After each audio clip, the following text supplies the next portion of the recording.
Good afternoon, everyone. Good afternoon. This is Luis Magalong and welcome to the Moving Beyond Crisis series. Yan, ang sarap sabihin. No? Kahapon sinabi ko lang po ito, pero ang sarap ulit-ulitin. No? We're grateful for you, for our viewers today. Gusto ko lang po i-acknowledge ang mga viewers natin from the very beginning. Yung mga nagsistart pa po tayo, no? Very thankful po ako. We're grateful that we still have you. And dun po sa mga bago, if this is your first time, once again, as I mentioned, if this is your first time, we're glad, we're happy you're here. And I hope this would not be your last, but continuously po tayo na magkakasama. No? Thank you for spending your 1 hour with us. I promise you and I guarantee you na this would be worthwhile of your time. So if you may be in transit right now on our way home, or you're probably in your offices, I hope you had a great day. In case it was on the contrary, I hope our learnings would help you increase or change your perspective. So today our topic is we'll talk about leadership, the next normal leadership. All right. Before I introduce our speaker, allow me to just appreciate and thank all those speakers who have been part of the Moving Beyond Crisis series. Salamat po dahil naging parte po kayo ng Moving Beyond Crisis, and from the bottom of our hearts, thank you po on behalf of Vertical Parallel to the speakers. Salamat po sa inyong oras. And also, dun sa mga partners natin, we have Elevation, AIB, PEME, Magalong Talks, and Icon Graphics. Thank you for helping us mount the Burden to Breakthrough. The reason why we are having this Burden to Breakthrough, why we're having the Moving Beyond Crisis series is because of the Burden to Breakthrough. The Burden to Breakthrough is a fundraising effort. What we do is we provide swab boots and PPE. So I'll show it in the in the slides later. But thank you. We were able to mount the Burden to Breakthrough because of the Moving Beyond Crisis series. The Moving Beyond Crisis series naman po ay para po yan sa mga listeners natin or viewers natin who are not the frontliners themselves. Okay, this serves as a motivation. This helps us encourage, dahil alam po natin, especially in this time of pandemic, mahirap po yung araw-araw. So listening, learning from this can help us move us into action, make the right choices, ask the right questions. All right? Okay, as we proceed, pwede nyo ba yan? To those who are, I'll check the Facebook group. Ayan, thank you po. Good afternoon, Sir Juni. Ayan, thank you, Miss Jennifer Lopez. Thank you for joining us. Once again, salamat po sa walang sawa yung pagsubaybay sa yung 5 natin, no? Thank you. Yan, gusto ko lang po i-acknowledge yung mga una pong nag-shoutout dyan. And if, please do a shoutout para po ma-acknowledge ko naman po kayo. Also, please click like, heart, like, heart, care, and po yung mga nakasulat doon, no? Just to naman po, para ko naman po, allow me to appreciate you at the same time, recognize your presence or appreciate you being here. Just do a shout out, click like, heart, at saka yung comment. Just say hi. Okay, so dun po sa mga supporting groups natin or participating groups, salamat po. Thank you for your time. We appreciate it. Dun po sa mga nanonood mamaya nung off-air natin, thank you also. And I hope you learn a lot. And to those people who have been joining, those people learning, I hope you're able to tag those people who think can benefit from this. Please do tag them. If possible, please do host a watch party para po mas ma-extend natin yung learning. So allow me to share my slides. All right. Okay, nasan na ba yun? Ayan, okay. Please do yan, para dumami-dami naman pa. No? Vertical Parallel, what we do is we bridge you to success. It is our aim that you push and propel to where you called at the purpose you've been created. Please like, follow, and subscribe. Vertical Parallel Asia. We are live at Facebook, Instagram, and LinkedIn. Also, meron din po kaming YouTube na.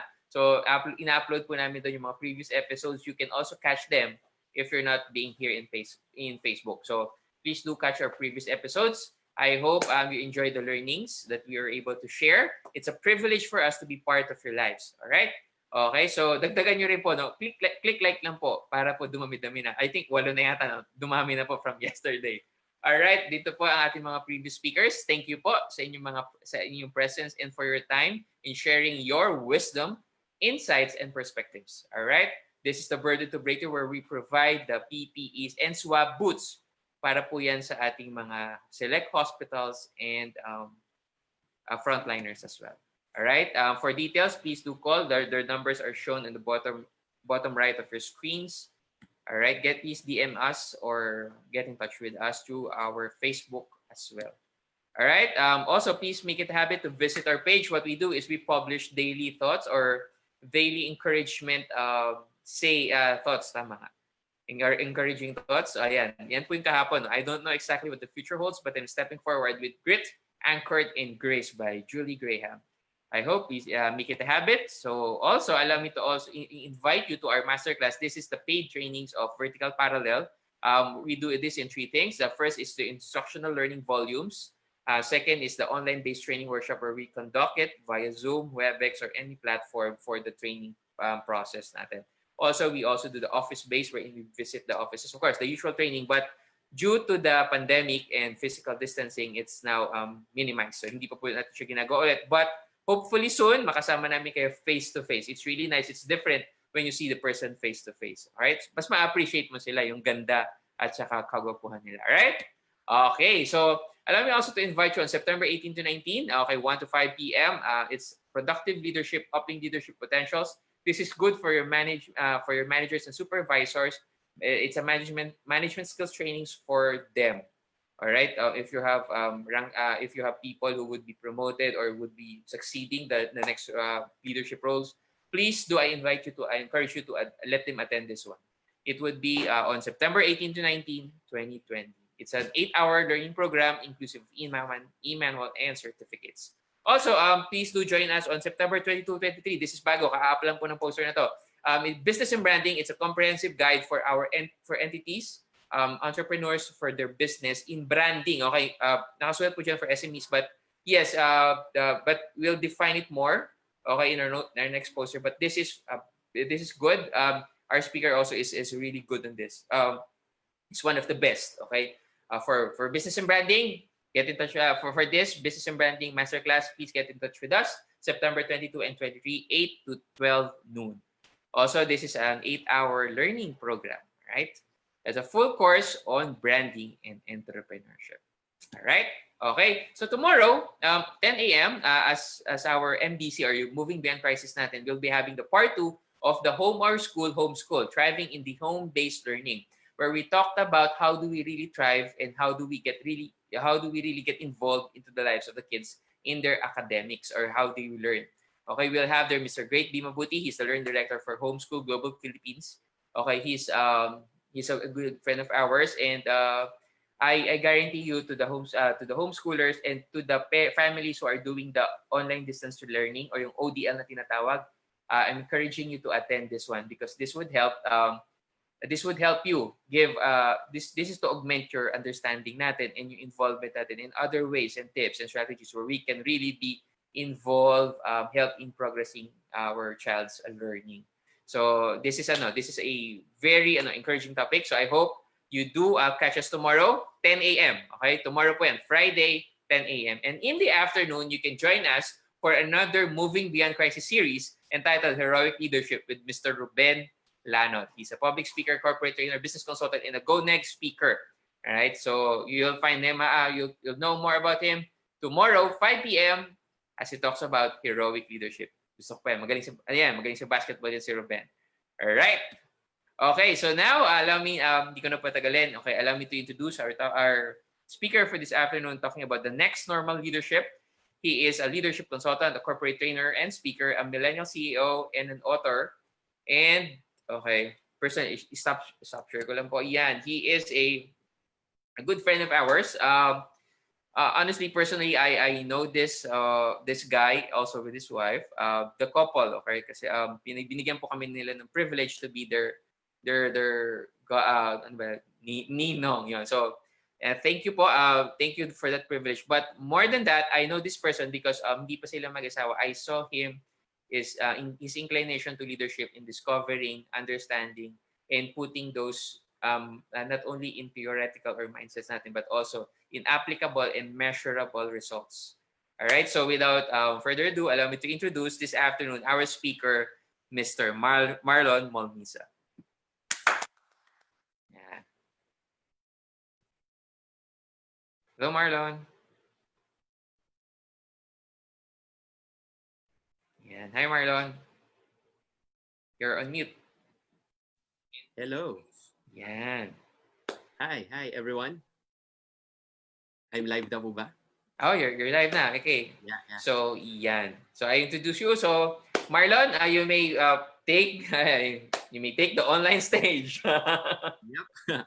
Thank you so much. Maraming salamat po, and it's a great honor and privilege to be invited here. Maraming salamat po sa aking ninong and of course sa aking ninang at si Ninang Jen tsaka si Ninong Luis, and I'm so blessed that I'm part of this, and I am really glad that you are tuning in. And siguro before I start, let me just first and foremost, let me appreciate you, Vertical Parallel.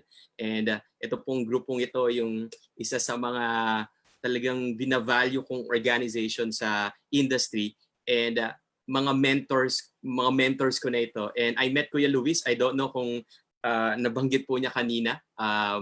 I met Kuya Luis sa isang leadership training, particularly the Lead Like Jesus by Breakthrough of I think it's headed by Kuya Boris Joaquin at that time. Until now, I think I'm happy with the achievements of the organization. And of course, bago ako magsimula, can I just say, gusto ko munang i-encourage kayo to say hi and hello po sa ating group chat. Hello po, hello.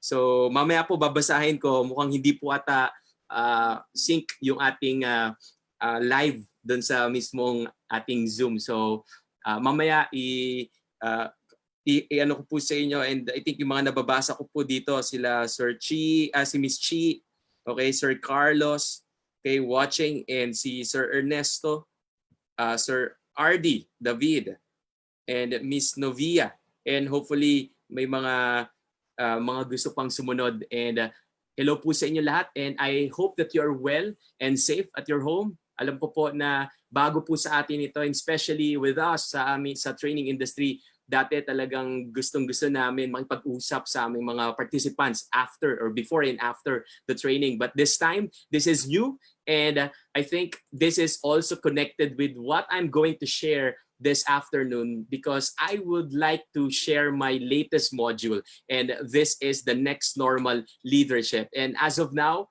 na-run na po siya ng more than 20 from the lockdown, okay, and from 5 organizations or 5 to 6 organizations, and they are really satisfied with the learnings. And I could say that this is not only from me, but this is also for every one of us na humaharap po sa pandemyang ito. And let me just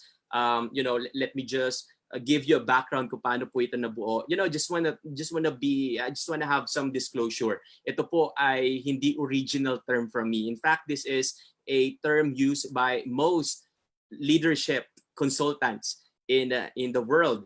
And I could say that, maaring I could have my own version of it. And while I was having my depression, okay, from the past months, I know maaring iba po sa inyo medyo nakadanas ng depression, but I would be honest, I'm human, and ako po ay dumanas ng overthinking, anong mangyayari in the future, anong mangyayari in the next coming months, may makakain pa ba kami. So all of these things, okay, nangyari sa akin from March and April and May, and imbes na magmukmuk ako, I used that for me to go through and look for resources about leadership, because I feel that in this season, they don't need the motivational speakers, and they need leaders, the people around you, especially if you are handling your own business, o kaya kayo po ay merong mga organization na hinahawakan. The reality is they are anchored on you because they rely on your strength. And that is why instead of magmukmuk ako, I used to, get more resources. And I was able to look to some books and latest magazines at mga mentors ko pagdating sa leadership. And there is something that I realized and I found out that in terms of leadership in this season, nothing has changed. Nothing has changed. In fact, what works before ay nag-work pa rin po ngayon. And I could say that meron lang mga qualities na na-highlight in this season in terms of leadership. Number one is what we call the empathetic leadership. And I encourage you, if you want to boost your influence, be empathetic. Increase your empathy. And the second thing is, if you want to boost your influence, the second quality or attribute of a leader na na-highlight po ngayong season na to, and that is being futuristic. Being futuristic. And this is the message of the next normal leadership. And some disclaimer, at this point I will be somehow sort of a researcher. Okay. I love research, and medyo may mga libro kong somehow i-highlight ngayon. And at the same time, I'm a practitioner. I lead an organization called the Elevation, and hello po sa mga, kung meron man pong mga Elevation dito, and sana na-share natin sa mga friends natin sa Elevation. Mukhang di ata sila aware na nandito ako ngayon. But hopefully, yung organization na yon, na-realize ko na if I would like to take them to the next level, I should be able to see the future. And this time, ito yung mga bagay na pinapractice ko ngayon. And at the same time, napatunayan ko through research and through the studies or mga practices ng ibang leaders. At ito po yung next normal leadership. And if we talk about next normal leadership, simple lang po ang message niya. And that is, the message is very simple, that leaders don't just see the future, they create it and lead people to it. Once again, it says here that leaders don't just see the future, they create it and lead people to it. This is the message of the next normal leadership. And for me, that the entire message of this module is just about, leaders don't just adapt to the new normal. Sabi nga, kailangan mag-adapt tayo sa technology and so on and so forth. But, leaders should also be prepared for the next normal, and not only prepared for the next normal, but instead, also, okay, we have to prepare our people. We have to help our people go through it. Because, isa sa mga quality ng isang leader, and I love this book entitled the Leadership Challenge by Cosses and Posner, and they had this research, and they found out na isa sa mga qualities, marami mga qualities, but when they had the survey to thousands of leaders all over the globe from different sectors, isang bagay na gusto po ng isang tao sa isang leader ay yung visionary. Tingin ko nasa top 3 siya, okay, na visionary. And I encourage you to read that book. Because if I would go back to one of my references when it comes to being a visionary, and that is Nelson Mandela, di ba? Si Nelson Mandela, if you know the story of this guy, he used to be the president of one of the poorest countries in the world, South Africa. And, during the time na siya po ay naging presidente in 1994, isa sa finocus niya na isang way para ma-boost yung kanilang ekonomiya ay ang football team nila. And imagine, dahil naghihirap yung mga tao sa Africa, and the thinking of this cabinet members, yung kanyang mga leaders sa paligid niya, and sinasabi sa kanya, ang daming kailangan nating pagbuhusan ng pondo. Mag-focus tayo sa education, mag-focus tayo sa pag-eradicate ng poverty. But, si Nelson Mandela, naniniwala siya sa football team. Because during that time, from 1964 to 1992, suspended, okay, yung mga Black Americans. Yung banned ang South Africa pagdating sa Olympics, pagsali sa Olympics. But, sinabi ni Nelson Mandela, this is my way, and this is my way to bring justice and to promote peace and to raise international profile in the international scene. And that is why in 1995 World Cup, ginanap ang World Cup in 1995 sa South Africa. Dahil gumaling ang kanilang football team, guess what? Biglang dumami yung mga pumunta sa South Africa, and imagine that, yung nakikita niya na parang walang kwenta sa iba, pero he was very futuristic. Boom, nagamit yung football team nila para ma-boost yung kanilang ekonomiya. And that is why, I also love this movie. Kung napanood nyo po ito, okay, so sa mga generation ko, although this is a new movie, medyo bago-bagong movie po ito. So gusto ko sanang tanungin sa inyo kung ano pong pangalan ng movie na to, pero i-comment nyo po sa baba kung ano pong title ng movie na to. Okay, title ng movie na to, and this is one of my most parang favorite comedy movie. Okay, and this is a parody version of Noah's Ark. Hindi naman siya totoong storya ni Noah, pero ginamit lang yung pattern ng story ni Noah. And etong si pangalan nito ay si Evan. Okay, sige, sabihin ko na yung title. Okay, ito yung title niya. Okay, ang title ng movie na to is The Evan Almighty. Okay, so kung meron po sumagot ng tama, very good po sa inyo. So Evan Almighty, and si Evan Almighty, si Steve Carell, and dati po siyang news anchor and now congressman ang alam ko. And of course, yung tao po na Black American, he's the legend Morgan Freeman. And ang kwento lang po nito, basically, kung naalala nyo po, di ba? Yun yung time na nagkaroon ng vision itong si Evan na pinakita sa kanya na magkakaroon ng ulan, magkakaroon ng baha. And imagine, nakikita niya yon, and then pinagagawa siya ng arko. And habang gumagawa siya ng arko, yung mga taong sa paligid niya, sabihan siya, baliw ata itong taong to eh. So, and I could say that, sometimes tayong mga leaders, meron tayong mga nakikita na hindi nakikita ng iba. And something that, na-reflect ko dito sa movie na to is, it's not enough to see the future. But, seeing the future is one thing. But leading people to it is another thing.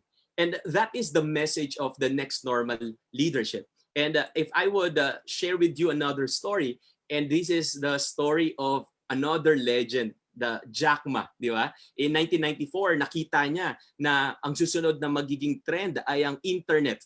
Okay? And 1994, he started to look for investors, and multiple times he was rejected.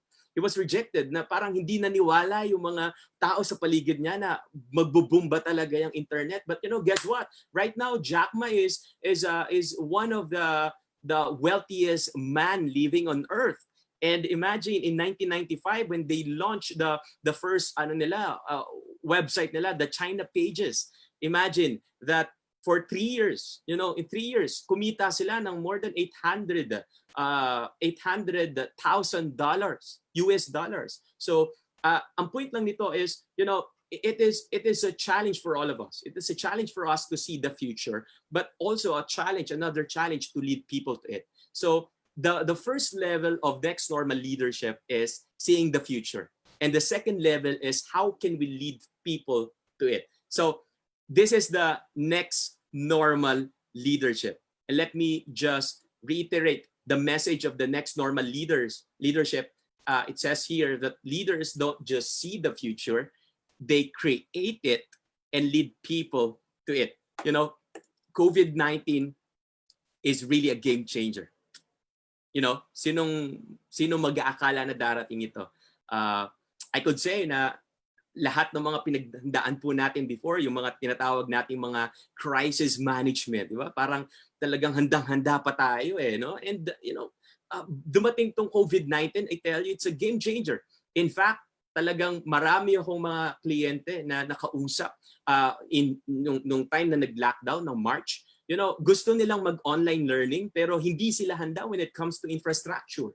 Walang mga laptops yung kanilang mga employees sa bahay, and walang mga stable internet. So ibig sabihin parang hindi tayo naging handa sa laban na ito. And again, this is very sad, in the first quarter natin, bumaba yung ating ekonomiya. Bumagsak ang ating ekonomiya, and this is the lowest after or from the time that we have experienced the 1998 global financial crisis. Again, in 2020, we have experienced it again, yung pagbagsak ng ekonomiya. And that was negative 0.2 ng pagbagsak. But the latest is this second quarter, bumagsak ang ating ekonomiya ng 16.5%. And it is very sad. It's very sad. And another thing that businesses are hurting. Maraming mga businesses. This one is a chart or graph, or ano ba tawag po dito. This is a picture of are manufacturing, textile manufacturing. And I guess this is also same with other sector. Ang pinupunto lang nito, yun na pong ganong intindihin, pero ang pinupunto lang po nito na karamihan ng ating mga raw materials ay nanggaling sa China.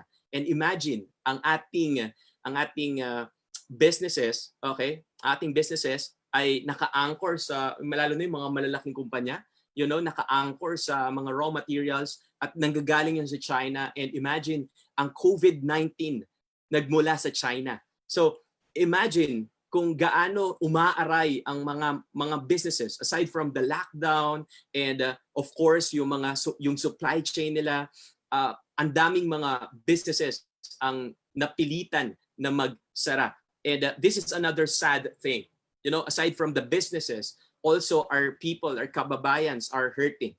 Sabi ng SWS survey, recently, I know that you are aware, you're reading the news, di ba? Na 45% ang nawalan na ng trabaho, 45.5%. And sinasabi ng SWS na 21% dito ay nawalan ng trabaho during COVID-19. And I know some people na sinasabi nila sa akin, recently nung team namin sa Elevation, namimigay po kami ng mga food supplies sa iba't ibang panig ng Pilipinas, and I heard some stories na ang kanilang pagkain ay yung tutong na lang ng kanilang kanin, and linalagyan na lang nila ng toyo para ulam nila at busog na sila noon at itutulog na lang nila. And this is happening. And they say na marami pang mga gutom na magaganap. But the question is, tayong mga leaders, especially if you are handling a business, the question is, gaano natin nararamdaman ito? And I encourage you, and I want to urge you to feel this. Because, kapag hindi natin nararamdaman ito, we are not able to move and do something about it. And that is why I could say na parang sometimes tayong mga leaders, okay, we are just focused with the results, but that is not leadership. That is not leadership. Leadership is beyond that. And this is from John Cotter. He said that leaders don't just make plans. They don't just solve problems. They don't even organize people. But what leaders really do, they prepare the organization for change and help people to cope up. Again, help people to cope up as they struggle through it. And that is what we call leadership. Leadership is not just about planning. Now, what are we going to do? People really don't, they don't really hate change. In fact, they love change. Nung kami po ay nagpagawa ng bahay, talagang I'm excited to see our new home na bagong gawa. Pero yung ginagawa pa lang siya, sobrang, ang messy, ang alikabok, and this is the same thing happening in us. Nangyayari sa atin ngayon is nandun tayo sa messy stuff. Okay? The messy stuff. But the most comforting words na natatanggap ko parate nung nagpapagawa kami is pinapakita sa amin ng aming architect kung ano ang magiging itsura niya. This is the same thing. If you are a leader, kung anong nararanasan natin ngayon, kung ano man nararanasan natin ngayon, and they think that it's messy, medyo magulo ang paligid, it's disoriented. But I tell you, being a leader, you have to point them to the future. Hey, ngayon lang to. And because most of the businesses, they have the tendency to, lalong-lalo na ngayon sa crisis, during the crisis, businesses have the tendency to focus more on sales, on targets, on quota. There's nothing wrong with that. There's nothing wrong with that. In fact, if you are handling a business, kapag hindi na po kumikita yung ating business, maaring, we need to have a call na kailangan na natin siyang isara or, permanently or magbawas. But, business is more than that. Okay. And of course, business leaders should be beyond that, because ang tunay na isang leader, even if you're kahit hindi po kayo nasa business, kahit na nag-handle po kayo ng isang non-profit organization, the mantra of a great leader is that no one should be left behind. Again, no one should be left behind. Deep compassion is a need right now. And deep compassion and how to motivate people to see the future. that is the challenge for the next normal leader. Crisis is the ultimate test of leadership. And that is why in this season, I want you to take note. I want you to take note that, people are really disoriented. They want to go out of their way. Meaning to say, parang kung papansin niyo, meron din sa SWS, okay? Meron din sa SWS na sila mismo yung nag-resign. Okay? Sa SWS survey, sila mismo ang nag-resign from work. And because nakita nila na hindi na enough yung kinikita nila, okay, with the current job that they do. And medyo nare-reach na rin yung kanilang buhay. And minsan din natin sila masisisi, for some perspectives say na parang wala silang, hindi sila grateful or what. But on their own perspective, in their personal context, sometimes they have to do that because it's a time for their survival. But the question is how to keep your people. Being a leader is you have to keep your people. And how to win the game. Sabi nga ni Jack Ma that minsan hindi na natin ma-achieve. We have to accept the fact na hindi na natin ma-achieve yung ating sales quota. Sa amin po sa business namin, sa aming business namin from last year 2019, okay? Compared to 2018, we have reached the 121% increase in sales. And we were happy and we were celebrating 121% increase in sales. And I was able to buy a new car and marami pang mga assets kaming nabili because we were able to hit that. And noong time na 2020, pagpasok ng 2020, talagang we're very positive. Come on, let's do this again. Then after March, bang! Wow, ano na nangyari? From the year from March to June, we have really, it's a million peso ang nawala po sa amin. Yung iba po na-sign na ng contract, yung iba na but I could say na parang masakit po sa amin yun. But may mga staff kami na talagang or may mga volunteer staff kami na nagsasabi sa amin na I think I need to find another job. And minsan hindi ko po sila masisi. And because wala rin kaming ma-provide na livelihood for them. So but it challenges me. Of course, if you're watching right now, I challenge you to level up our leadership. And right now is that they don't need the motivational speakers, they don't need a boss, a manager per se, but they need leaders. They need a leader, a next normal leader. So the question right now is, what would be the next normal leadership? Meaning to say, how to become a next normal leader. And I just want to use this reference, and I love this book. This is from Neo and Chen. Okay, Neo and Chen ay mga leadership scholar in Singapore, and they pinag-aralan po nila kung ano ba talaga ang qualities ng mga leaders sa Singapore, kung bakit sila nagiging efficient, and kung bakit sila nagiging effective in all sectors, not only in government but also in businesses, in non-profit organization at sa lahat ng kanilang sektor, ng kanilang lipunan. And they found out these three qualities and attributes of a leader. Okay? These are the three. Number one is they think ahead. Okay? They think ahead. Second is they think across. And the third is they think again.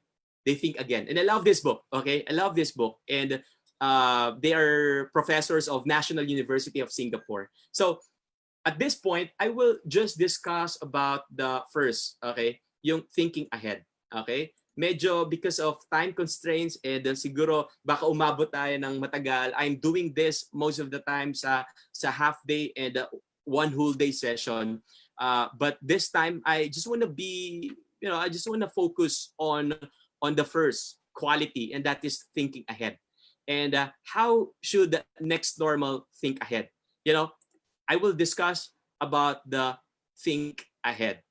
Are you ready? Ready na ba kayo? Parang gusto ko sanang participate kayo, pero okay, comment lang po kayo so I can read. Okay, may tumama si Sir Carlos, Evan Almighty. Wow, tama. Okay, and nanonood din po ang aking kaibigan si Vincito June, one of the best motivational speakers din. rising, fast rising. And then si RD David, thank you for watching, still watching. So right now, let us talk about thinking ahead. Okay, when you say thinking ahead, leaders see and create the future. Leaders see and create the future. The question is, how the next normal leader should think ahead. You know, when we talk about thinking ahead, it means that you are forecasting, meaning to say you see the future. Okay, and this question, how the next normal leader should think ahead, um, sinagot ko ito sa pamamagitan ng isa pang tanong. Okay, isa pang tanong. Gusto ko sanang if you can comment right now. This is my question, and this leads me to the answer how a leader should think ahead. You know, my question is, in this COVID-19 pandemic, who is the most powerful? Okay, so please type, okay, on the comment section. Okay, in this COVID-19 pandemic, who is the most powerful? Okay, and maybe yung ginagawa ko po ito sa mga workshop ko and sa mga webinars ko, sagot nila is normally government. Okay, sagot nila normally ay government. Sagot nila minsan frontliners. Okay, sino pa? Minsan sagot nila ay China. Okay, so may mga ganun sagot. So if you can comment, who is the most powerful in this COVID-19 pandemic? You know, if I would answer this, and I found out, okay, the most powerful, aside from God, of course, He is the most powerful.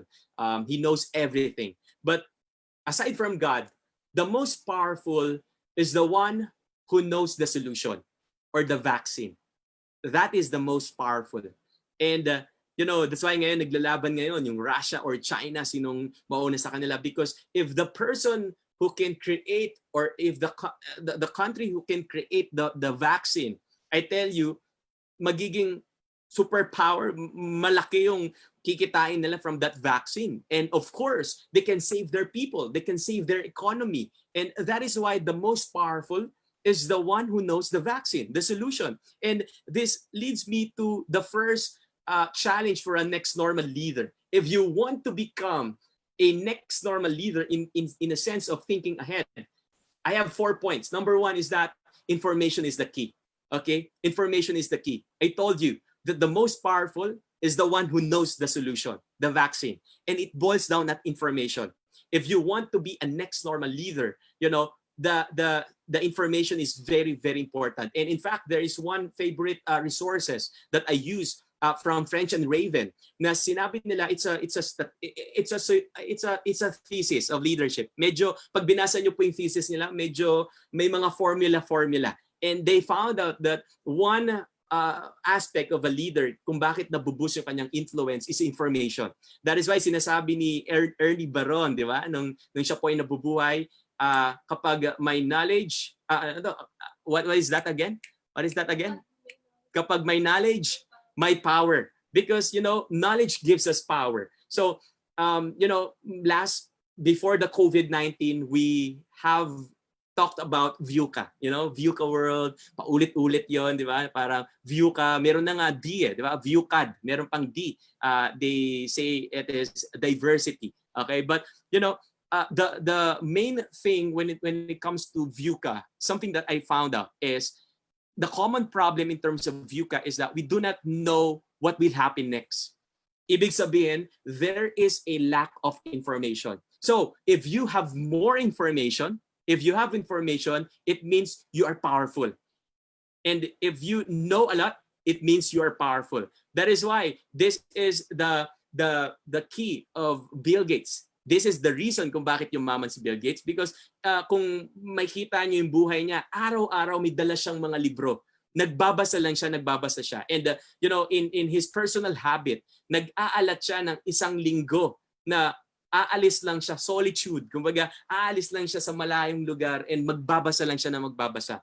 And he loves reading books. And Bill Gates is always looking for answers. And ayaw niyang kung meron term tayo sa millennial na tinatawag na FOMO, yung tinatawag na fear of missing out. Ganon din si Bill Gates. Meron siyang fear of missing out. Dapat alam niya kung anong mangyayari. And That's why in his recent project is inalam niya kung paano ma-turn ang or magiging malinis na tubig ang isang poops. Okay, sorry po sa mga kumakain ngayon, pero ang punto dito is kapag ang isang poops or yung tinatawag na AATs, okay? Di ko alam kung anong tamang mga term doon.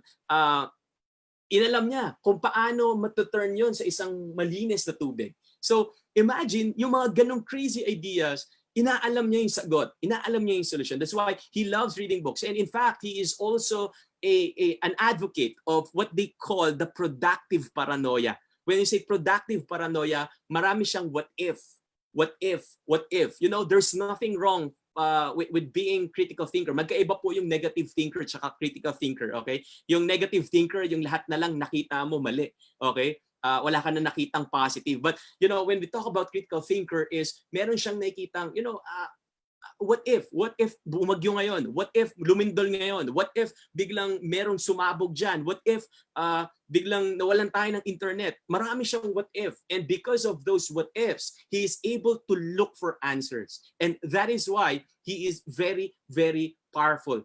And in the next normal leader, the challenge is that how are you able to look for answers? And I encourage you, I have a few things to share.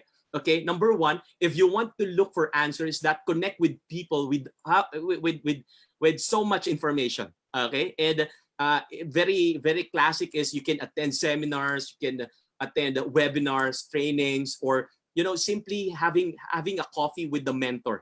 And you know yung moment lang na makipag-usap ka sa mga mas magagaling sa'yo, I tell you it could make you a person with so many information. And the second thing is that listen to small voices. You know, they have information too.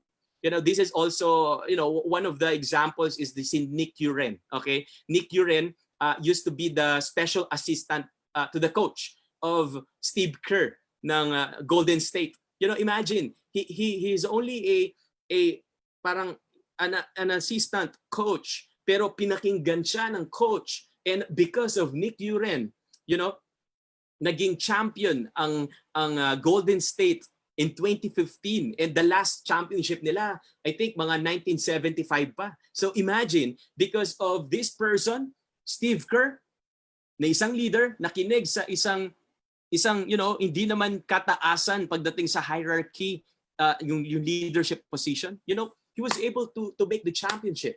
And the same thing with you. If you are a leader, sometimes you don't have to neglect those small voices.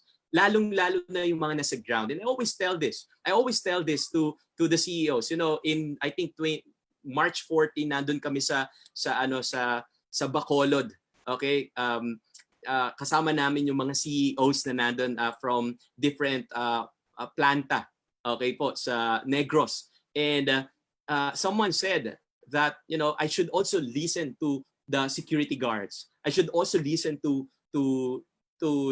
the floor manager, tawag ng floor manager, okay? In short, janitor, or other words, janitor, okay? But the thing is, you have to listen to these small voices. And the next is you also have to stimulate quality questions. You know, the next normal leader is an inquirer. Again, inquirer. Ibig sabihin, matanong. That's why sinasabi nila, di ba, marunong ang nagtatanong. One of my best examples is my wife. You know, ang aking asawa, sobrang matanong yan. When we met, you know, ang gusto ko sa kanya is nagtatanong siya. And tanong siya ng tanong. Nung magkaibigan pa lang kami, tanong siya ng tanong. And ako naman, syempre, parang feeling ko matalino ako. So, yung mga tanong niya sinasagot ko. And then I found out na, valedictorian pala to, from elementary to high school. So, medyo biglang, na-realize ko na, no, that's kind of that's also the reason kung bakit siya naging achiever. It's because, you know, matanong siya, tanong ng tanong. And that is one thing that you have to do if you want to be a next normal leader. The second is this. Okay? Let me know, Ninong Luis, kung time's up na po ako, but 4 na puntos lang po ito. But if I would share, okay, my second point is being a next normal leader. If you want to think ahead, okay, data is the new trend. Again, data is the new trend. You know, again, the common problem with the VUCA is we do not know what will happen next. And most leaders, they use data. Okay, they use data to know what will happen. You know, one of the examples is, a few years ago, ako po ay naging business development manager ng isang corporation. And ito po corporation na to ay nag-handle ng iba't ibang businesses. Ang aking role ay makipag-usap, okay, magtayo ng mga businesses, okay, from pagtayo ng business hanggang sa promotion, hanggang sa operation, and then bibitawan ko na. Ayun po yung aking work. And one time, meron po akong isang tinayo na isang franchise, okay, na itinayo namin sa isang mall sa Makati. And ito pong mall na to is very premier and new and high-end. Kumbaga, nasa class A and B itong mall na to.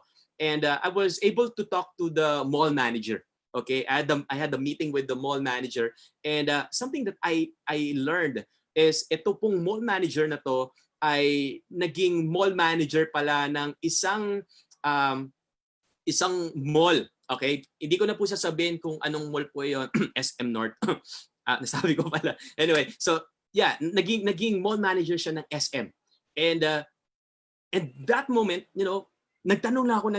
And isa sa mga na-share niya, marami po siyang shinare, pero isa sa mga hindi ko makakalimutan sa kanya, since during that time, naabutan pa niya na kangkungan ang SM North.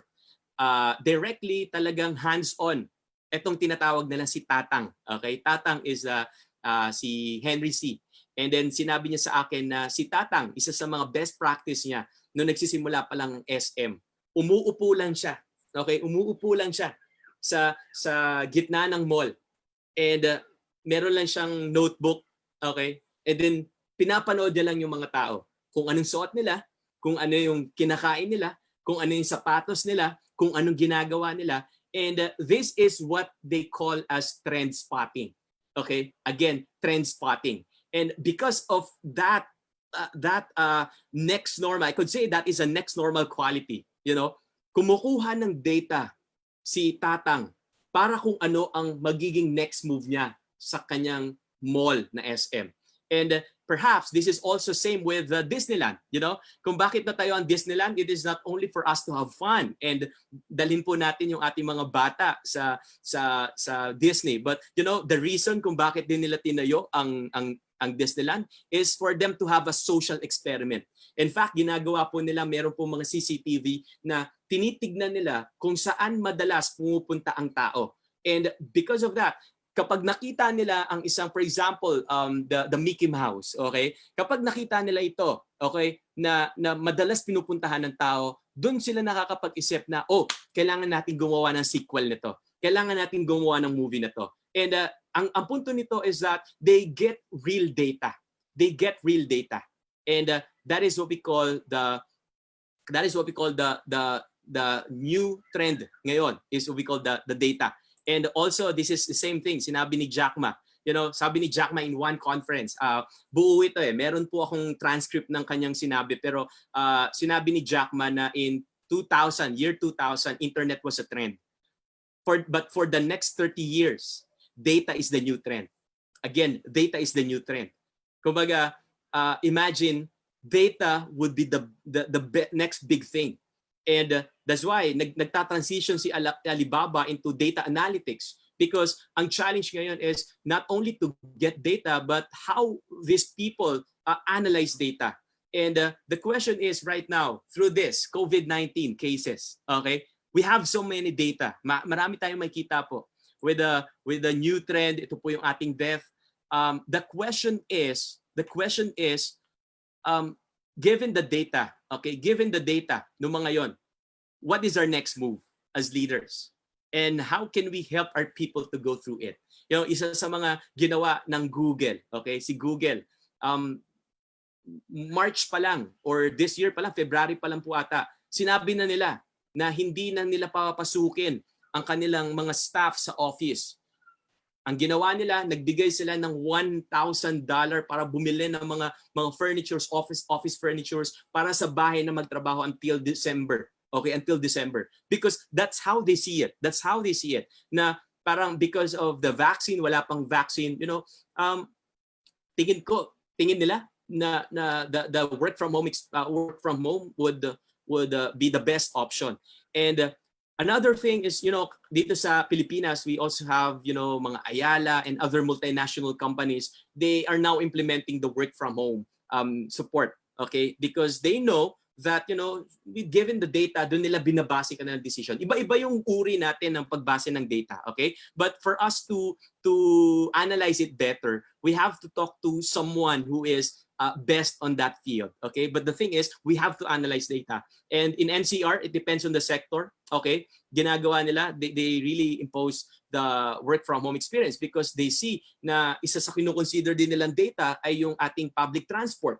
Yung public transport na crowded and baka mas magkasakit pa yung kanilang mga staff. And last time I had the talk with the co-op or mga cooperative leaders, and they say that given the data na meron sila, isang bagay yung kanilang dapat talaga gagawin is they have to fast track the digitalization, because kapag hindi nila fast track yun, may iwan sila. And decisions are hard because our minds are cluttered. But the next normal leader is an advocate of the third thing. And this is the third thing. Okay? The third is what we call simplicity. Okay? Again, the first is information is the key. The second is data is the new trend. And if you want to be a next normal leader, simplicity works. Again, simplicity works. Because in the next coming years, I tell you, mas magi-increase yung complexity. Dati, di ba? Parang kalak-kalang barter lang tayo, di ba? Parang ngayon medyo kino-question nila 'yon, pero dati parang kapag meron kang isang piling ng saging, okay? Pwede mong ipagpalit sa mangga. Ganun lang kasimple. But right now, marami na ang mga factors na kailangan nating i-consider because complexity will be a challenge in the next coming years. But I tell you, as a next normal leader, simplicity works. What do you mean by simplicity works? How a leader should make a simple paradigm, and that is to make, and for you, and I encourage you to make a concept map. Okay, may study, and this is by the CEO next door, and I love this book. Sinabi nila that most of the high performing CEOs, okay, they are quick decision makers. They are decisive. In fact, parang kung kaya kailangan nila mag-decide ngayon, magde-decide sila. They are quick decision makers. And because they know that mabilis magbago ang paligid, but they are quick decision makers. But hindi lang sila mabilis mag-decide, but they are deciding with quality. With quality. And this is the secret. Maraming sikreto, okay? One is, of course, may mga experiences sila, but isa sa mga secret nila is that they have this what we call mental models, or what they call the concept map. When we say concept map, it is something like this. Yung nakikita nyo po sa screen. Example lang po yan. Pero ang punto dito is that they create a concept map that this is the summary of how I should run my business. So that is what we call concept map. The mental, so ibig sabihin nun, every time that they decide, they have to go back to that. Ito ba is part of my equation? So, like for example, in us, in M-Zone training, I have my own training company din po. We have this mental model actually, and we use the hand, okay, the hand in terms of dealing with partners, okay, with dealing with partners, because ngayon is collaboration is really rampant, and from time to time we have the LinkedIn, we have the and there's nothing wrong with that. In fact, I encourage you to collaborate. But the thing is that in terms of collaboration, we use this. Okay, first is faith. These are our values. One is faith. Everything that we do is to honor Him and to glorify Him. The question is, in terms of business partnership, nag-glorify ba namin si God? Second is that our works have an impact to the community. That's why paturo po siya. Ibig sabihin nun is that if the partnership would make a negative impact, medyo susayno kami. If it would create a big and good impact, and then we let's talk about it. And the thing is, another is relationship. Nasa gitna po siya kasi ito yung pinaka mataas, okay? because we value relationship more than business. In fact, I always tell to our business partners, paano kapag hindi na tayo magkaibigan, di na ba tayo magka-business partner, paano pag di na tayo magka-business partner, di na ba tayo magkaibigan? For us, we want to value relationship. Ito po yung sa amin. This is our mental model. Alam ko iba-iba po tayo ng perspective on that, but for us, we want to value relationship more than business. And the next is commitment and passion. That's why meron po yan, yung tinatawag na ring, okay? Passion. Na-elevate ba nito yung aming capacity? Or baka simplihan lang to na parang katulad lang ito ng dati na magiging complacent kami. Okay? But ang goal namin is that we want to exceed. We want to become better each day. So, and the next would be service. You know, our priority is serving other people more than the profit that we earn. In fact, isa yan sa naging secret namin, okay, nung kami po ay nasa 2019. The reason kung bakit po nag-increase ang aming sales from 2018 to 2019 of 121%, because we value service more than the profit. In fact, every time that we talk to our clients, and then that's the listing na pinag-uusapan namin. In fact, hindi namin sinasama sa agenda.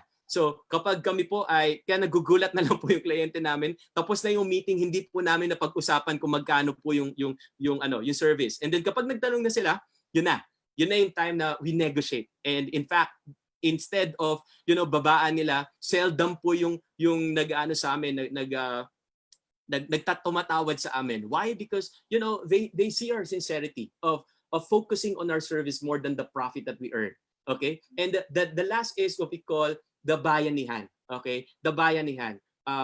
Ma-help ba nito yung mga tao sa paligid ko, and of course yung mga tao sa industry. So ito pong mental models na to, itong mental model na to, ito po yung ginagamit namin every time that we partner. Okay? And that's why sinasabi namin dapat magkadikit po yan. Partnership. And that is what we call mental model. Marami pa po kami mental model. For me, I have my mental model in terms of leadership. And next time i-share ko po sa inyo, di ko na po nilagay dito. But those mental models, yun po yung ginagamit ko to decide quickly.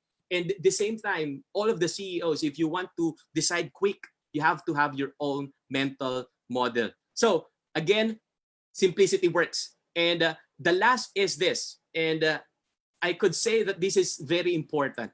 That clarity matters. Okay. The first one, if you can comment, the first is information is the key. Okay. Number 2 is number 2, bigla ko nakalimutan. Data is the new trend. Okay. Data is the new trend. And the number 3 is simplicity works. And the number 4 is this: clarity matters. Why? Kung bakit ko po nailagay ito dito is because while I was reading and researching about leadership, I see that there are multiple studies, okay, from previews to hanggang ngayon, na parang sinasabi nila na most of the time, the crisis would lead us to our gray area. Okay?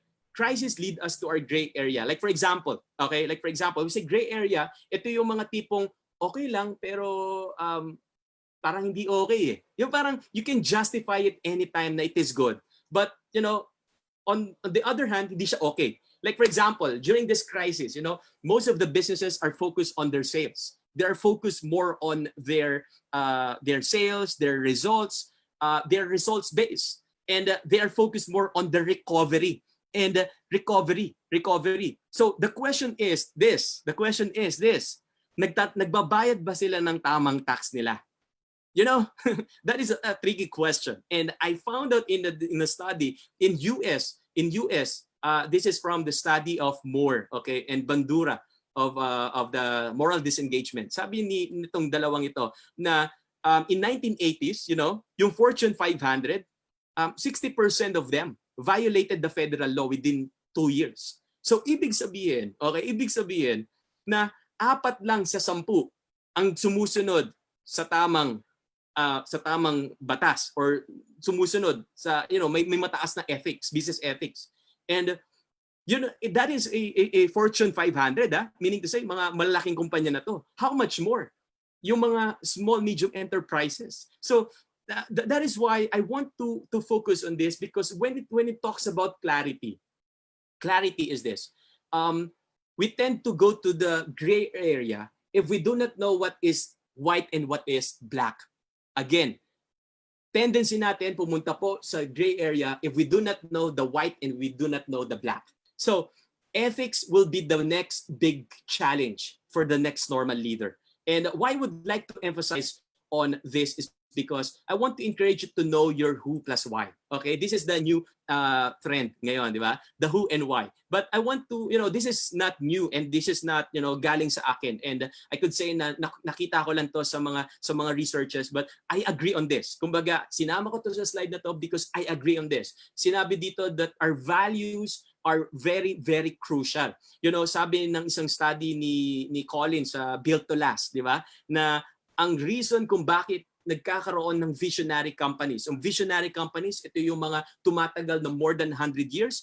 One of their reasons and one of the secrets is what they call the core values, the strong core values. They know who they are. They know who they are and who is consistent, being who is consistent. And it is about knowing your non-negotiables. And when you say non-negotiables, ibig sabihin nun, if you know your non-negotiables, yung mga negotiable, you can do that. You can negotiate it. Pwede mong bitawan. But I tell you this, that I'm an advocate of this, what I call the anchored compromise. Okay? If you can write it on your mga notebook or planner, I call this the anchored compromise. When you say anchored compromise, you know who you are. Okay? Sa amin sa M-Zone, we know who we are. Ako as a person, as a leader, I know who I am. And alam ko kung ano yung mga bagay na hindi ko pwedeng bitawan. But the thing is, yung mga bagay na hindi, mga negotiable sa akin, at pwede ko i-negotiate, pwede kong bitawan, and I'm willing to compromise on that area. That I'm willing to compromise, but at the same time, I will go back to who I am. And I will go back to my core values. Because core values will help us to decide faster. Again, we will go back to that that formula that most of the effective CEOs, they decide quickly, but they are not di sila mabilis mag-decide kung yung clarity sa kanila hindi maliwanag. That's why you have to be clear of who you are. And it is not hard for you to decide, sabi ni Roy Disney. And Roy Disney is also yung Disney is also part of the study of Built to Last ni Jim Collins, because purpose is also part of the formula, and that is why you should also know your why. Okay? And this is a new trend ngayon, di ba? Parang sinasabi nila, hindi na daw about mission, vision, meron na ring purpose. Because if you know your why, it gives you clarity. It gives you clarity because people don't buy what you do. They buy why you do it. Again, these are the three things na for you to be able to lead in the 21st century and becoming the next normal, you have to think ahead, think across, and think again. Hindi ko na po madidiscuss ngayon yung think across and think again. But if you want to for me to discuss it on your office or sa inyong mga offices, or to have a webinar of it, or in-house workshops, or seminar, you can ask or email the vertical parallel. Just ask that vertical parallel gmail.com. So and I'm so glad that you are tuned in, and at the same time siguro kukunin ko na rin po itong pagkakataon na to invite you. I think ngayon lang po ito, if you are a youth leader, or or kaya ay kayo po ay merong kakilalang youth leader, okay, na nasa SK, nasa religious sector, may non-profit organization, I encourage them, okay, to join our next normal leadership for the young people. Okay, this one is for the youth version, and I'm with my good friends, okay, si Vincito Tampon. He's a young CEO right now. Di ko na po sasabihin kung magkano kinikita niya, pero he's earning almost 500,000, 6 digits a month through his business, the SEO business. He's an international speaker, and he started his business at the age of 22. Okay, and this guy is very, very inspiring. And of course, our young mayor, Vico Soto, also a good friend. You know, we will be able, we would like to share with you, okay, yung sa mga young people on how to be a next normal sa mga ating younger generation, especially in different sectors, in people development, in public service, and in business. So, with that, maraming salamat po sa aking sa araw na to at sa oras na to na nakinig po kayo sa akin. You may get in touch with me po. This is my Facebook page, Marlon Molmisa, to get daily inspiration. And at the same time, this is my LinkedIn. And just to end again and again, my message for the next normal is very simple. That leaders don't just see the future. You as leaders, your challenge is to create it and lead people to it. Again, thank you so much po. Maraming salamat po, Ninong Luis. Thank you po sa pag-invite sa akin, and I will treasure this forever and ever. Amen. Thank you po. Thank you po. Thank you, Marlon, for sharing that one. The next normal leadership. I like that. I like the term. I like the coin term. I like the concepts behind. Thank you, Marlon. Naka-off video na si Marlon. But we still have before we proceed with the Q&A, yan po parang to our viewers later, yes, nabasa ko po dun sa comment, yes, uulitin po to, we will publish it later. Hindi po namin siya i-erase. You can still view it later after this live on air natin. So also, yan, ano po ba yung mga comments? Okay, thank you, Sir Molmisa, for giving us your bright and advanced insights. Yes, lahat po tayo na-encourage sa sinabi ni Marlon, those things that he was able to share. Isang point pa lang yun, but it was so full. It was, I hope you're able to take notes on it. And natatuwa lang ako, kasi from yesterday, ang common, so parang si Mayor Vico, kahapon kasi we had LA, so the brother who influenced si Vico. Now we have a friend, yan, with Marlon. We can now proceed with the Q&A. Ito na pala. Alright, sige. Okay ka na ba, Marlon? O hinga muna. Yep, sige lang po. Alright, sige. The first question. Wag lang po mat, Wag lang mat. Oo nga. Okay, family lang pala siya. Sabi niya dito, doon sa kabilang natin, watch party, they're asking, can we apply being futuristic to our families? Yes, of course. Being a next normal could be applied po sa ating iba't ibang sector, even in our personal leadership. Okay, so in terms of family, like for example, information is the key. Sa akin, I would encourage that to know your information about your kids. That's why maraming mga behavioral psychology na pwede nating i-apply, like for example, knowing their personalities, knowing their sweet spots. So those are information. And of course, making simplicity, making a concept model or mental model on how to lead the children. Kumbaga, meron po kayong tinatawag ng mga if yes, this, if no, mga ganyan. So I think this is also be applied po sa And I would love to talk to you po sa mga susunod kung mapag-usapan natin kung ano pong particular na concern natin sa family na pwede natin matulungan po kayo i-integrate itong next normal leadership. All right, thank you, Marlon. So next, ayan, sunod-sunodin ko na. Next question. How can you kulang yung question niya, but how can you quantify, sir, how can you quantify the next normal leadership? Probably office concern to. So how do we quantify? Your thoughts, Lon?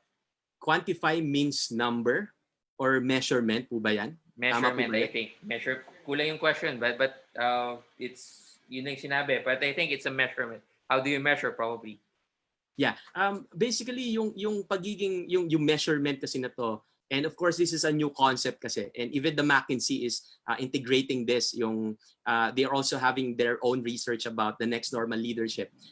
You can go dun sa kanilang mga mga resources. But when it comes to quantification of this, it boils down again sa ginagawa natin sa kumpanya. If it is in business, we can use the productivity level pa rin po eh. Kumbaga, ang bottom line nito is on how the person can impact the person. Siguro ganito po yan. One of my models in terms of leadership is yung tinatawag na tatlong words, okay? Yung power, influence, and change. Okay, and that is from the study po ni French and Raven, the basis of power. Bago pa umusbong si John Maxwell, Dr. John Maxwell, nandun na po yung thesis na yon. And they said that leadership is about power, it's about influence, about change. Pero ang bottom line po nun is the change. Kung gaano po kalaki yung change gaps na bring from point A to point B. And I guess you can create your own quantification measure on that. Pero yun, as for me, meron din ako mga pin-repair na, you know, it's still ongoing, looking for other resources to back it up. Kasi diba parang when it comes to kasi that's why para po nag-explain ako more on medyo academic and research. Pero that's why kung behavioral lang po tayo, we can talk about na gaano kalaki yung nabago sa tao. Pero if we want to be more academic on this, we can go back to the KPIs, yung ginagawa din po natin sa ating kumpanya. So, yun po. Sagot ko ba yun? Yes. Sagot mo naman, Marlon.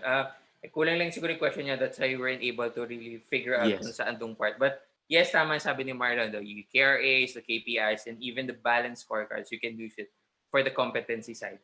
Anyway, Marlon, before I proceed dun sa last question, would you like to promote anything that where they can catch you aside dun sa sinabi mo kanina? Yep, so na-promote ko na po. Basta lang ko, just please like my page po sa Marlon Molmisa if you want to get daily inspiration po doon. And of course, sa LinkedIn, unti-unti nagiging active na po ako doon. And of course, yun, may yung mga future webinars po naman, doon na lang namin pinopost. So yun po. All right. So, ayan, everyone, before I proceed to the last question, everyone, please do catch Marlon Molmisa. He has a page, the LinkedIn, the profile. Also, I think we'll get the slide nung kay yun sa online conference nila, and then we'll post it on our site so that you can check and refer dun sa mga further registration link that they have. So, anymore, sige, I'll proceed na to the last question. Pero, okay, tama naman. From Adrian. Sir, any tips on pushing clarity with my superiors? Oh, that's a good question, no? Because actually meron din akong isang inaaral ngayon, yung tinatawag na superior and subordinate superior subordinate theory na parang inaaral ko ngayon and ginagawa ko in a layman's term din. Pero ang pinakapunto noon is ang buhay natin is parating may superior at subordinate. And most of the time, nag-change po yan. That's why leadership is not hierarchical. It's not about it's not about position. Kasi may mga leaders tayo na umaasa sa tao. Like for example, during election, okay, yung ating mga mayor or congressman, kapag walang election, kapag after the election they are the superior, pero kapag election nag-shift po yan. Ang nagiging superior ay yung taong bayan. So in terms of pushing your leader or your boss to be futuristic po ba? Clarity. They to give clarity. To give clarity. Push the clarity. Yeah, yung clarity is, of course, we have to apply some sense of science ng superior subordinate. Like for example, yun nga, one of the practical tip is build relationship. Build relationship in terms of na parang in any possible way na parang hindi kanya matatanggihan, hindi kanya mahihindian. There is an art of building relationship, and I could say na kapag naging kaibigan mo siya, walang rebuke or walang any hurt words na makakasakit sa kanya, ano bang term doon? Walang makakasakit na salita sa kanya if you're able to tell what is needed for him to know. And at the same time, that's one, build relationships. And the second, the most practical way is for you to be excellent with what you're doing. We say excellent with what you are doing. Kapag sobrang galing mo na talaga, ang tendency niyan, yung tipong hindi kanya mapakawalan. And I could say na parang meron nga tinatawag na blackmail or productive blackmail. Tinatawag na kapag sobrang galing mo na, at di kanya na mapakawalan, and then yung time na alis ka na, that is the time that you will parang negotiate. Okay? Na negotiate. Okay, hindi po ako alis only if we have clarity.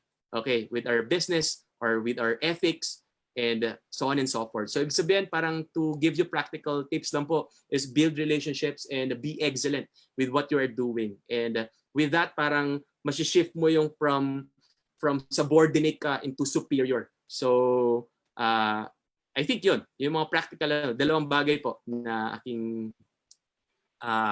tip sa yun. All right. Thank you, Marlon. Thank you for sharing with us. And I think yung sa sinabi rin ni Marlon, yung compromise. Correct? Marlon, no? Yung anchor, sorry, what's the term that you use? Anchored compromise. Yeah. Those anchored compromise, you can leverage on that. So thank you, Adrian, for your question. And since of time constraints, we have to cut it. But thank you, Marlon, for sharing your time with us. Thank you for sharing your insights and yung wisdom behind the next normal leadership. So I'll just put you in the waiting room, Marlon, and then I'll just do the final announcements lang. All right? Yep. All right, everyone. Salamat po sa Yan. Thank you for joining us this afternoon. Actually maghapon na. Thank you for joining us this evening. The next normal leadership. I love the concept. I love the kanina pinag-usapan namin. I love the understanding behind it, and most of all, we're the anchoring core values in it. So, salamat po. Thank you, Marlon, and together with Monica for spending your time with us, your afternoon with us. We appreciate that. And to our viewers who has been watching, salamat po sa inyong panonood. I hope you're able to put down notes, jot down notes, and because of that, I hope you're able to do it even in your smallest organization, which is the family. So when you go back to work, please do apply these things. And if you're work from home, I know that you have ways and channels wherein you can use it for this kind of next normal leadership. So once again, catch Marlon dun sa event. We'll try to post it in our page so that you can also check it also. And as I close, allow me to just show you my final. Yan yun lang po kung pakita ko lang po before we end. Okay, yan. Salamat po sa yan. Okay, yan po. Leadership Black and White. Okay, please join us. We do have a special series, Leadership Black and White, on September 3, 2020 at 5 p.m. with Doc Anton Marie Lim. Next is Mr. Paulo Tibig on September 22, 2020. All right. So this Leadership Black and White is a new hindi ko makita. Ayan. It's a new segment. This Leadership Black and White is a new segment of Vertical Parallel, where we talk about how the leadership transitions in different ways, how it evolves and transforms, and yung process. We look into deeper with the process, and we will get the speakers or the persons invited here are CEOs who are able to transform their organizations not only to be productive but grounded to the core values that they have. So, like I always say, leadership black and white because leadership is purely black and white, where your imprint and blueprint is black and white. So also, okay, please do catch our master classes. Allow me to just, sorry po, mag-extend lang ako. Mabilis lang po, yan. Alright, so yan po, productive leadership, upping leadership potential, September 18 to 19. Please do like, follow, and subscribe us at Vertical Parallel Asia. We're present in Facebook, LinkedIn, Instagram, and YouTube. Ngayon, nagiging techie na rin po talaga kami, no? Dagdagan nyo na lang po sa YouTube. So, all right. So, everyone, we have for our other master classes, please do DM us, get in touch with us, and we would appreciate calling you if on your own convenient time to discuss with you the trainings that we have. Also, as I end, just as encouragement for everyone, I know the pandemic is still here, and it's probably putting us into a period of sadness or depression. But please remember, it is said in Lamentations 3:22-23 that the steadfast love of the Lord never ceases. His mercy never comes to an end. They are new every morning. Great is thy faithfulness. So this is an encouragement to you, and you can share it to others as well. Also, okay, as we close, allow me to just pray. Okay. Heavenly Father, we thank you that you are sovereign in this pandemic and that you are more powerful over the situation that hovers or the disappointments that covers us. We know that there is power in your word. As we anchor our faith and our spirit in you, we know that we will be refreshed because this is your promise. We love you, Father. We thank you for this evening. In Jesus' name, amen. Everyone, thank you. Have a pleasant, see you tomorrow morning, 10 a.m. and 5 p.m. in the afternoon with our homeschool, and the heroic leadership at 5 p.m. Hello, bye. Sorry, bye. Bye, everyone. Good night. Bye.